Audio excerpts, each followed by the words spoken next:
Herkese selam arkadaşlar. Bu kayıtta RIF'i inceleyeceğiz. Yatırım yapmaya değer mi değmez mi?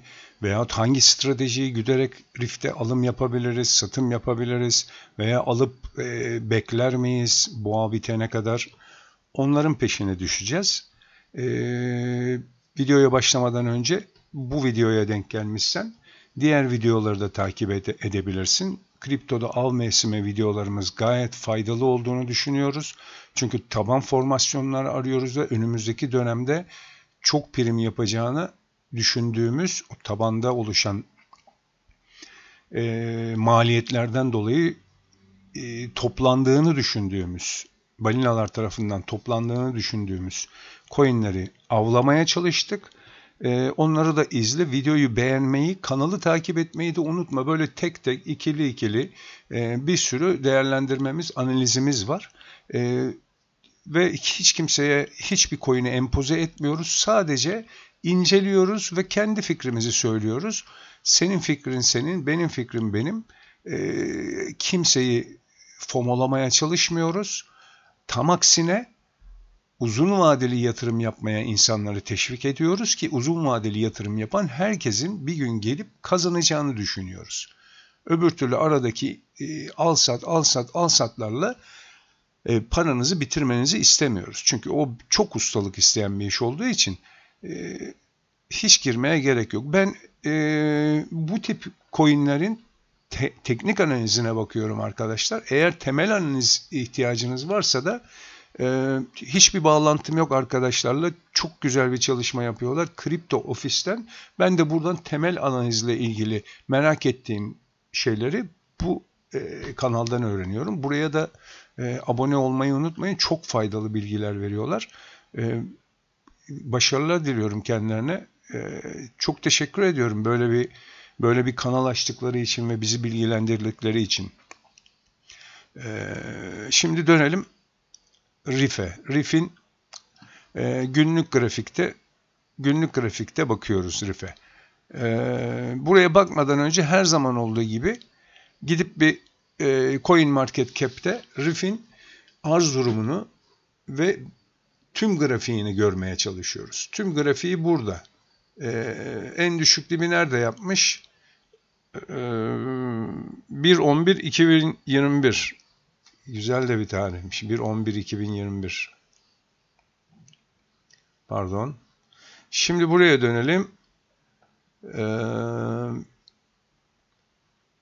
Evet. Aşağı yukarı yakaladık. Evet. Grafiğin tümü elimizde. Buna niye bakıyorum? Çünkü ben grafiğin tümünü görmek isteyen bir insanım. Grafiğin tümünü görmeyince çünkü yanlış kanaatlere kapılabiliyor insanlar. Sanki hani çok düşmüş gibi görüyorsun veya daha az yükselmiş gibi görüyorsun fakat almış başını gitmiş oluyor. Trafik nereden çıkıyor bu arada? Trafik. Grafiğin tümünü gördüğün zaman daha net resmi görüyorsun. O yüzden ben de grafiğin tümünü görmeye çalışıyorum. Haydi gidelim CoinMarketCap'e, RIF'e. RIF'teki problem sınırsız az bana sorarsanız. Yani burada genellikle şey deniyor işte ya efendime söyleyeyim proje sahipleri sınırsız ama sınır yakacaklarmış işte sınırsız arz yapmayacaklarmış falan filan. Ben bunları yemiyorum arkadaşlar. Yani eğer burada sınırsız demişsen bu birazcık benim nazarımda büyük bir eksi puana denk geliyor. Anlatabiliyor muyum? Büyük bir eksi puan. Çünkü bunlar sıkıştıkları zaman mesela projeyi ayakta tutabilmek için kafalarına göre üretip gelenin eline verebilirler arkadaşlar. Yani sen bunu alırsın gidecek dersin adamlar burasını ekmek kapısı yapmışlardır kendilerine. Her gelene fiyat önemli değil nasıl olsa arkadaki fotokopi makinesinden çatır üretiyor. Her gelenin eline verip dolara çeviriyor değersiz coinlerini, değersiz tokenlarını. Benim nazarımda böyle. O yüzden ben sınırsız arzlara birazcık şüpheyle bakıyorum. Açık söyleyeyim. Yani hiç gerek yok diyorum ya. Yani firma böyle dedi ona bakmıyorum. Sınırlı arzlarla ilgili de bir şey söyleyeyim. Sınırlı arzlarda da bilmiyoruz. Yani CoinMarketCap'in KEP'e yapılan bildirimlere güveniyoruz. Sınırlı arzı olanların. Ama mesela sözleşmelerde şey olabilir. Gerektiği durumlarda yeni arz yapılabilir gibisinden bir madde varsa o da sınırsız arza giriyor aslında. Anlatabiliyor muyum? Her türlü dolap dönüyor arkadaşlar bu işlerde. O yüzden yapacak bir şey yok yani. Oturup da hisse senedi almıyoruz. Hisse senedi alsak hesap sorma şansımız var. Yani şirkete hesap sorarsın. SPK'ya bildirirsin. KAP'a şikayette bulunursun. Beni bunlar şey yaptılar, yanlış bilgilendirdiler. Ben de o bilgilendirmeye göre yatırım yaptım ve bu yatırımın sonucunda ben zarar gördüm diye şikayetlerde bulunabilirsin. O yüzden söylüyorum, bizim borsamız dünyanın en iyi borsası. Göz ardı etmeyin. Şu anda değil, düzeltmeler gelsin. Düzeltmelerden sonra gönül rahatlığıyla tekrar hisse senedi alınabilir arkadaşlar. Her zaman kazanırsın. Burada bak, RIF'e bak, yani affedersiniz de yani Nisan 2021'den bu yana uçurumdan aşağı düşmeye devam ediyor. Bu düşüşlerin, biliyorsun, şöyle bir şey anlatacağım sana. Bu nereden çıktı, pardon. Şöyle bir şey anlatacağım sana. Bu düşüşler mesela şöyle oluyor bazen. Şimdi sen buna çok düştü diyorsun. Finalde geliyor bir tane devasa bir düşüş yapıyor. Tamam mı? Noktayı koyma yeri. Tabii öyle bir şey olsun istemiyoruz RIF'te. Şimdi hani RIF'i de kötülediğim falan yok. Sonuçta bende RIF var arkadaşlar, yani sınırsız arz falan filan, ama projesine ben de inanan insanlardan biriyim. RIF'te aldım yani. Duruyor. Duruyor yani. Şimdi hadi bakalım. Ne dedik? CoinMarketCap'te RIF için bol sıfırlı. Bak, bu bol sıfırlı olmasının bir psikolojik avantajı var. Çünkü RIF'i yarın öbür gün proje sahipleri eğer götürmeye kalkarlarsa yukarı doğru, proje sahipleri, nasıl olsa sınırsız arz, bir de zaten toplanmışsa eğer birilerinde veya şirket sahiplerinde, bilmiyorum, güçleri varsa, hani bir yukarıları götürürlerse mesela, buralara geldiğinde hala 0.090 falan olacak. Eski zirvesine diyelim ulaştı. 0.034 olacak. Buralarda piyasaya yeni girmiş yatırımcılar bunun fiyatının ucuz olduğunu düşünecektir. O yüzden buna rağbet olacaktır. Zaten reklamı da güzel yapılıyordu. Şu son zamanlarda birazcık düştü reklamı. Bu da benim için önemli bir de, yani önemli kriter. Yani daha önce çok pohpohlanmış da şimdi artık kimsenin lafına etmediği enstrümanlar yatırım yapmaya uygun gelebiliyor bana. RIF'te şöyle bir şey yaptım arkadaşlar. En yüksek ceyran yapıyor bugün. En yüksek gördüğü seviye 0.035 RIF'in. Tamam mı? Ondan sonra RIF bir daha iflah olmamış. Yani almış başını, bugünlere kadar gelmiş.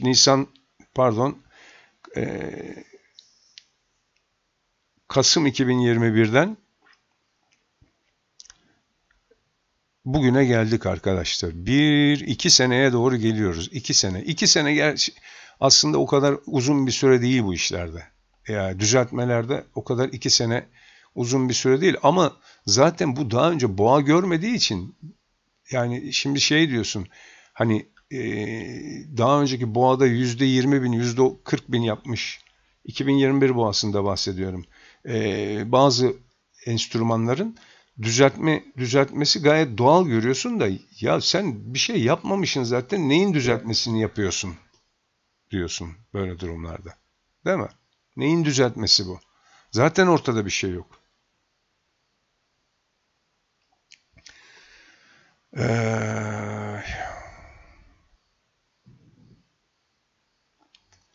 Onun için böyle insanı şey yapıyor, böyle canını sıkıyor yani. Zaten bir şey yapmamışsın, neyin düzeltmesini yapıyorsun? Kas'ı incelemiştik dün akşamki videoda. Kas payı. Bunlar bak, riff buradan buraya böyle gelirken bırak Kaspa'yı buradan. Kaspa buradan başlamış hayatına.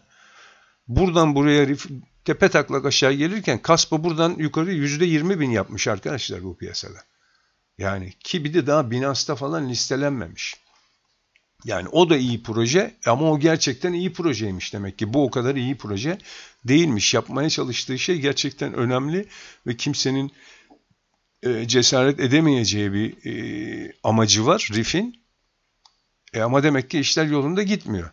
Ya da proje sahipleri burayı ekmek kapısı gördüler. Yani fotokopi makinesinde çoğaltıp gelenin eline Riff veriyorlar. Hadi hoş geldin, sen de Riff al diye. 1, 2, 3, 4, 5 kademe aşağı gelmiş arkadaşlar. Tamam mı? 5 kademe. Ki ben Riff'te bu 4. kademede alım yaptım. Pardon, 3. kademede alım yaptım. Niye 3. kademede alım yaptığımı söylersem, bunu diğerlerinden daha değerli gördüğüm için proje bazında bu tip beğendiğim projelerde 3. kademeden alım yapıyorum. 4. kademeden de alım yaptım arkadaşlar. Kendi adıma söylüyorum bak. Yani şey yok. Onu bunu gizlemek yok. Ben hep kazanıyorum. Ben acayip para kazanıyorum. Öyle bir şey yok arkadaşlar. Yatırımcı kafasıyla şu anda size açıklama yapıyorum. Ben 3 ve 4. kademeden Riff aldım. 5. kademeden bir daha almadım. Ama almam lazım.